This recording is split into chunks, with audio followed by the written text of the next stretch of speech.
이동현 정면승부 최강민기 시작하겠습니다. 오늘은 손수호 변호사, 장영진 기자 나왔습니다. 어서 오십시오. 안녕하세요. 안녕하십니까. 예, 이 정주영 씨 불법 동영상 유출 의혹의 파장이 커지고 있는데 정주영 씨가 오늘 자정쯤에 입장문을 내놨다고요? 어떤 내용이? 새벽에 입장문을 내놨는데요. 자, 일단 간단하게 알려드리겠습니다. 제 모든 죄를 인정합니다라고 했고요. 동의를 받지 않은 채 여성을 촬영하고 이를 SNS 대방에 유포하였으며 그런 행위를 하면서도 큰 죄책감 없이 행동했다라고 인정했습니다. 그리고 흉측한 진실을 맞이하게 된 영상에 등장하신 여성분과 실망과 경악을 금치 못한 사태의 분노를 느끼실 모든 분들께 무릎 꿇어 사죄드립니다. 라고 얘기했습니다. 아울러 모든 방송에서 하차하고 연애 활동을 중단하겠다. 그리고 모든 것을 내려놓고 범행에 해당하는 비윤리적 위협한 행위를 평생 반성하겠다. 라는 얘기를 했습니다. 그러니까 처벌도 달게 받겠다. 이런 입장까지 포함이 됐습니다.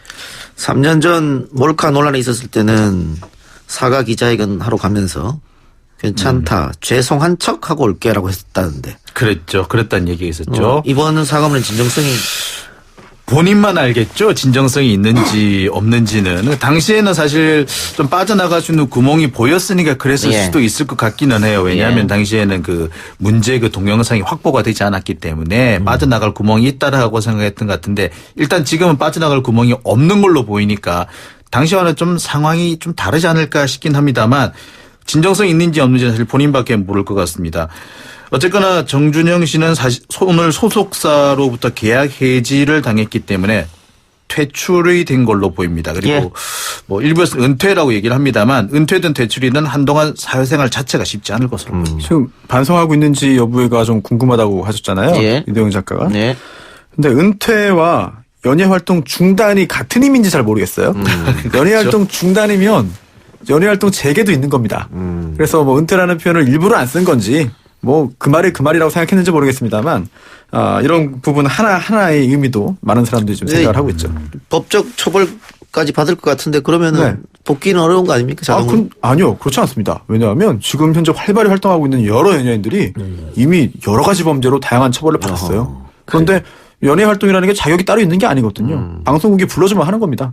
또 방송국이 불러주지 않아도 다양한 연예 활동 경로가 있기 때문에 그렇네요. 뭐 대부분의 아주 주요한 그런 연예 활동에서는 뭐 이제 배제된다 하더라도 앞으로도 연예계 활동을 할 수는 있겠죠. 다만 지금처럼 인기를 얻기는 어렵지 않나 싶습니다. 지금 하여튼 여러 가지 혐의에 대해서는 경찰이 더 조사를 하고 할 텐데 지금 나온 혐의로는 어떻습니까? 지금 우리 청취자 분 중에 이정희 씨가 정주영 씨 그럼 전자발찌 찹니까? 이렇게 물어오셨는데. 네.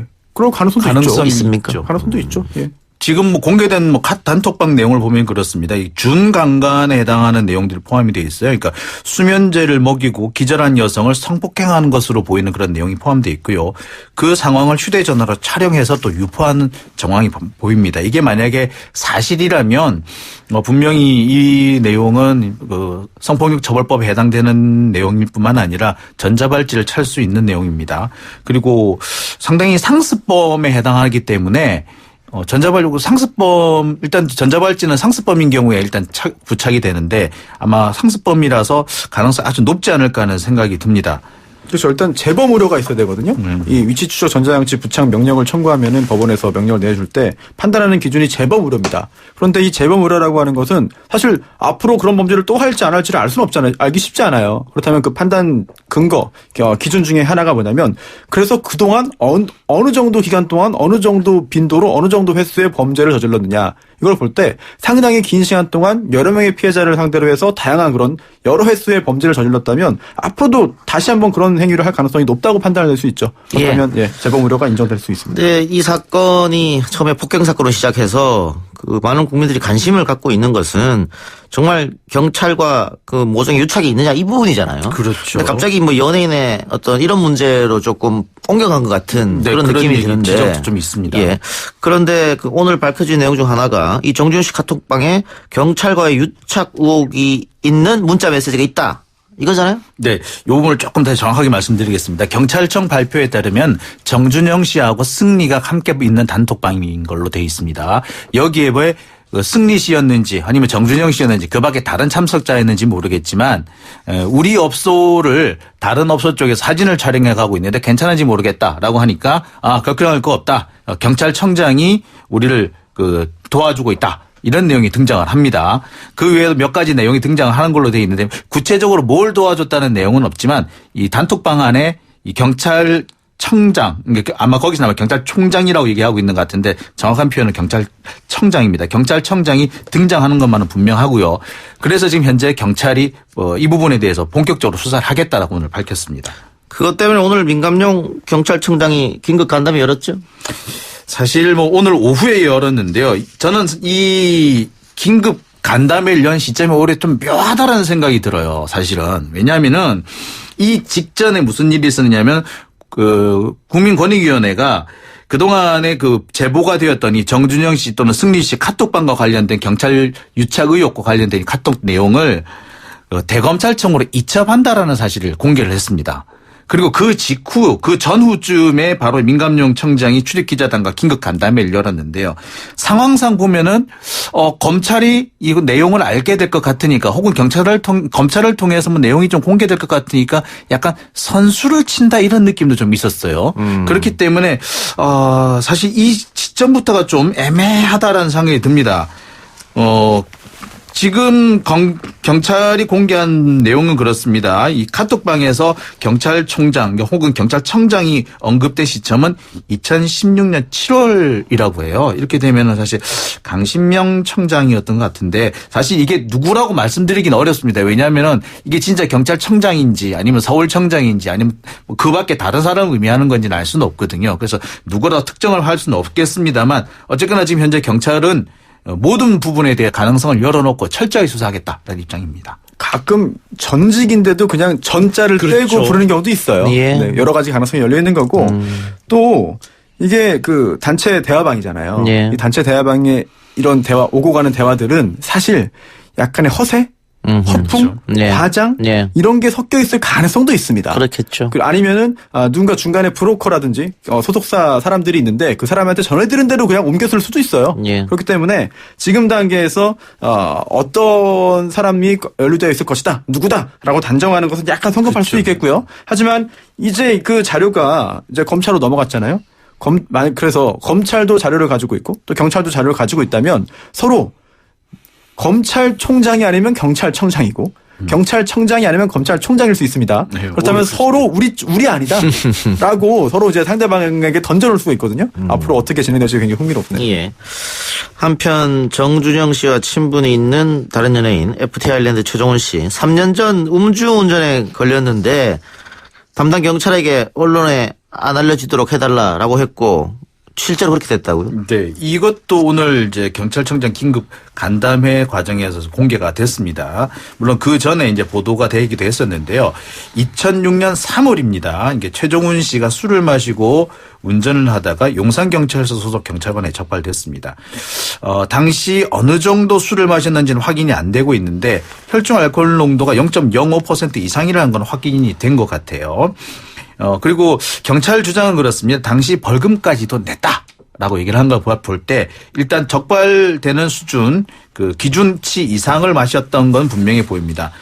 다만 지금 경찰은 담당 경찰이 이 음주운전 사실이 언론에 알려지지 않도록 하게 해달라. 그러니까 비밀을 유지해달라라는 그런 청탁을 받았고 그거 실제로 지금까지 아무 문제 없이 연예 활동을 해왔다고 합니다. 그리고 당시 경찰은 지금까지도 이 최종훈 씨와 계속 친밀한 관계를 유지를 하고 있는 것으로 알려져 있는데요. 자, 요 같은 내용, 이런 내용들이 최 씨와 정준영 씨 그리고 승리 씨 등 이런 몇몇 분들의 단톡방에 또 자랑거리처럼 또 올라와 있다고 합니다. 그렇군요. 예. 어쨌든 뭐 이렇게 자꾸 경찰하고 유착 의혹이 있다고 하면 분명히 3년 전 사건도 왜 핸드폰을 뒤져보지 않았을까 이런 의혹도 한 번 더 생기는 거고요. 그렇습니다. 네. 3년 전에 이제 정준영 씨가 불법 촬영 논란이 있었던 사건 말씀이시죠? 그렇습니다. 예. 그게 봐주기 수사가 아니었냐. 당연히 이런 의혹이 생길 수밖에 없으니까. 그렇죠. 경찰이 그런 의혹을 털어버리려고 위해서라도 이번에 좀 제대로 된 수사가 있어야 하지 않을까 그런 생각이 듭니다. 맞아요. 그래서 당시에 첫 번째 그 당시 여자친구가 고소했잖아요. 그 고소했을 때도 수사가 제대로 이루어지지 못했다, 않았다라는 그런 의혹이 있고 또 그 다음에 그때 불기소 처분 나온 다음에 익명이 또 제보가 날아듭니다. 그게 작년이거든요. 근데 작년에는 경찰이 데이터 복구 업체에 대한 압수수색 영장을 신청했어요, 검찰에. 근데 그때 검찰에서 2번이나 반려됩니다. 그래서 영장이 발부 안 됐기 때문에 결국은 증거를 찾지 못하고 결국 다시 한번 이제 불기소 처분으로 끝나고 말았는데요.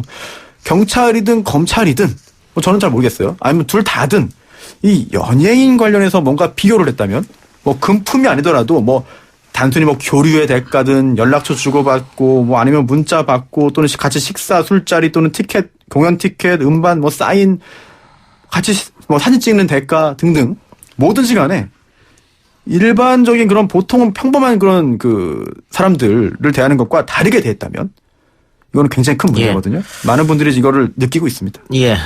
착하주님께서 장자연 사건이 묻히는 느낌입니다. 이런 댓글 달아주셨는데요. 장자연 씨의 동료 배우이자 목격자인 윤주호 씨가 어제 진상조사단 참고인 조사를 받기 위해 검찰에 출석해서 추가 진술을 했는데 현장에 기자들이 몇몇 없더라고요. 다들 정준영 귀국장 공항에 가느라고. 네. 그리고 어제 SBS 보도 같은 경우에 보면은 정준영 씨 테마로 해서 그렇게 많은 꼭지를 과연 하는 게 옳은 일인가 그런 생각이 들 정도로 많은 시간을 할애했던데 어쨌든 이 사건 때문에 장자연 씨 사건을 조금 묻히는 감이 없지 않아 있습니다. 저희도 뉴스 정면 승부에서도 최근 윤주호 씨 인터뷰를 했었는데 그간 어떤 일이 있었는지 잠깐 정리 좀 해 주시죠. 네. 어제 검찰에 출석을 해서 참고인 조사를 받았습니다. 약 3시간 정도 조사를 받았는데요. 그 뒤에 이제 나오고 난 다음에 기자들과 간단한 이제 인터뷰를 가졌습니다. 언론 인터뷰를 맨 처음 하고 난 뒤에 지금 계속 숙소를 옮겨 다니고 있다라고 알려져 있고요. 24시간 자신을 촬영하는 촬영팀과 함께 움직이고 있다. 그래서 현재 신변의 위협을 받고 있다라는 그런 내용을 좀 남겼습니다. 일단은 지금 현재 여가부에서 숙소를 제공하기로 하면서 일단 신변의 안전은 어느 정도 확보가 된 것으로 보이는데요. 여전히 지금 계속해서 주변에서의 어떤 위협이라든지 압박감, 위험을 느끼고 있는 것으로 보입니다. 네, 알겠습니다. 자, 윤주호 씨는 장자연 리스트라고 불리는 고인의 글이 유서가 아닌 문건이다 이렇게 주장했는데 이런 주장한 이유가 뭐죠? 글쎄요, 진상을 밝히려 했다라는 주장인데요. 그러니까 유서가 아니라 억울함을 밝히려 했다. 그래서 이 작성 경위를 밝혀줄 것을 대검찰청 과거사 진상조사단에 요청을 했다라고 얘기를 합니다. 아울러 누가 문건을 쓰게 했고 또 그렇게 돌려달라고 했는데 왜 돌려두지 않은지를 밝혀야 한다라고 주장을 하고 있습니다. 근데 사실 이 내용을 보면은 좀 그래요. 이게 유서가 아니라 어떤 문건이다라고 주장하는 것인데 일단 분량 자체가 많다라는 그런 내용도 포함이 되는데 일단 윤주호 씨 표현 말로 보면은 왜 이것을 문건이라고 하는지에 대해서는 조금 내용이 좀 정확하지 않은 부분이 있습니다. 예. 아마도 이 문건을 확보를 해서 다시 한번 공개가 되면은 정확하게 사용할 수 있지 않을까 싶습니다. 윤지호 씨도 이런 얘기 한 것 같아요. 언니 사건, 장자연 씨를 뜻하겠죠. 언니 사건만 올라오면 이슈를 덮는 것 같아 속상하다. 여러분이 해줄 수 있는 게 이렇게 관심 가져주시는 것이다. 이렇게 얘기했거든요. 그렇죠. 근데 어쨌든, 윤지호 씨도 이런 생각을 하고, 어떤 생각을 하고 해서 이런 말을 하는지 저희도 다 느끼는 거니까. 강제 수사권도 없고 시일이 좀 촉박한데 최종 조사 결과 보고서가 이달 안에 나온다고요? 네. 원래 이달 31일까지가 진상조사단 활동이 종료하는 시점입니다. 벌써 3번 연기가 됐고, 이번에 다시 연기가 된다면 4번째가 되기 때문에 검찰은 일단 연장하지 않는 쪽으로 결론을 내린 것으로 보입니다. 그리고 아마 그 전에 수사 결과를 내릴 수 있을 것으로 보이고요.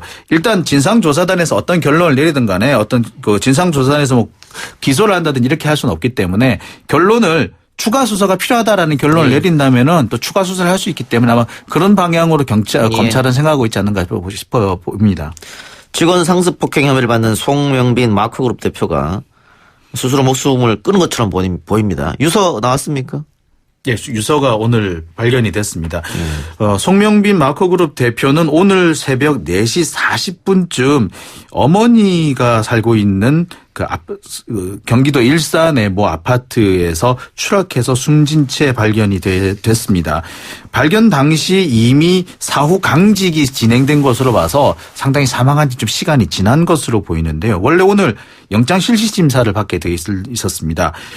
유서는 6장 정도, A4용 6장 정도로 알려져 있는데 내용상으로 보면은 억울하다라는 내용이 가득 들어있다. 그래서 억울해하기 때문에 죽음으로써 이를 밝히려 한다, 고발하려 한다라는 내용이 포함된 것으로 알려져 있습니다. 지난번에 이제 조사받으러 나와서도 적어온 메모를 읽었거든요. 기자들 앞에서. 그 당시에도 이제 피해자라고 주장한 그런 그 고소인의 정체가 뭐냐. 뭐 필리핀에서 뭐 또 안 좋은 일을 했던 거 아니냐라는 등의 이야기를 하면서 굉장히 격양된 그런 표정을 지으면서 격양된 이야기로 말투로 이야기를 했었죠. 그 영장 실질 심사를 앞두고 이런 선택을 했지 않습니까? 네. 그 역시 심리적 압박감 때문에 그랬다 보면 됩니까? 그렇습니다. 이거는 사실 굉장한 압박을 받았을 거예요. 실제로 그 영장 실질 심사를 받으러 가기 전에 경찰서에 갔다가 이제 법원으로 가게 되는데요. 그때부터는 영장이 발부되면 구치소로 가는 거고 또 기각되면 이제 귀가 가능하지만 여러 가지 정황을 볼 때 영장 발부 가능성이 매우 높다는 것을 본인도 알고 있지 않았을까라는 생각이 듭니다. 또 설령 그렇게 생각을 하지 않았다 하더라도 혹시라도 구속되면 어떡하지? 라는 생각은 누구나 해요. 그래서 그 자리에 가기 전에 정말 밤에 잠 잘 제대로 자는 사람 거의 없어요. 아마도 이 송명빈 씨도 그런 상황에 놓여 있지 않았을까 생각됩니다. 예. 일단 증거물이 워낙에 확실했기 때문에 본인이 억울한 측면이 있다고 하더라도 폭행을 하는 영상이 확보가 돼 있기 때문에 처벌을 어느 정도 피하기는 어려워 보였습니다. 그리고 뭐 그 위에 전후 사정이라든지 그다음에 폭언 내용이 상당히 좀 그 수위가 좀 높았잖아요. 그런 것 때문에 아마 구속 가능성이 좀 크다 뭐 이런 얘기들이 좀 적지 않았던 것으로 알고 있습니다. 그래서 그에 대한 압박이 심했고 또한 한편으로는 자기는 너무나도 억울하다 이 얘기를 좀 하고 싶었던 것 같아요. 근데 억울하다는 거를 이렇게 사람들이 잘 이렇게 들어주지 않으니까 그 부분에 대한 어떤 좀 그 자기 자신이 너무 실망감이라고 해야 되나요? 이런 자괴감 이런 것들이 표출되지 않았을까 하는 생각도 있습니다. 영장 실질 심사를 앞두고 이런 일이 좀 있습니다. 예. 네, 그렇습니다. 있는데 네. 보면은 그 소위 말하는 사회적으로 좀 지위가 높다고 그래야 되나요? 성공한 사람들 그런 분들이 이런 선택을 많이 하더라고요. 일단 또 본인의 사건이 언론에 공개되고 또 보도가 되면 많은 사람들이 관심을 갖잖아요. 예. 그렇기 때문에 법원에 갈 때도 또 언론에 또 취재가 되고 또 나중에 그 법원의 어떤 결정을 내린지에 따라 가지고 그 후에 후속 조치도 또 보도가 되고 이런 것들을 견디기 쉽지 않았던 것 같고요.